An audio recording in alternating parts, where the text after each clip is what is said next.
भक्तीच्या नावाखाली लूट. निफाडमधील श्री दत्त देवस्थानवर आर्थिक फसवणुकीचे आरोप. नाशिक जिल्ह्यातील निफाड तालुक्यात श्रद्धा आणि भक्तीच्या नावाखाली भाविकांची आर्थिक फसवणूक होत असल्याचा धक्कादायक प्रकार समोर आलाय.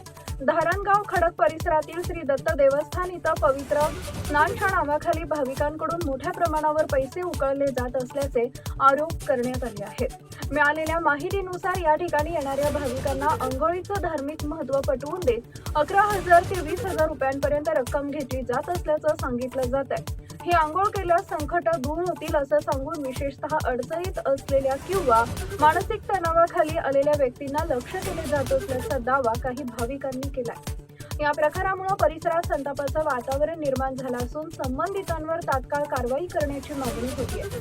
अंधश्रद्धा निर्मूलन कायदा आणि फसवणूक प्रतिबंधक नियम अस्तित्वात असतानाही अशा प्रकारांकडे प्रशासन दुर्लक्ष करत असल्याचा आरोप नागरिकांकडून करण्यात येतोय.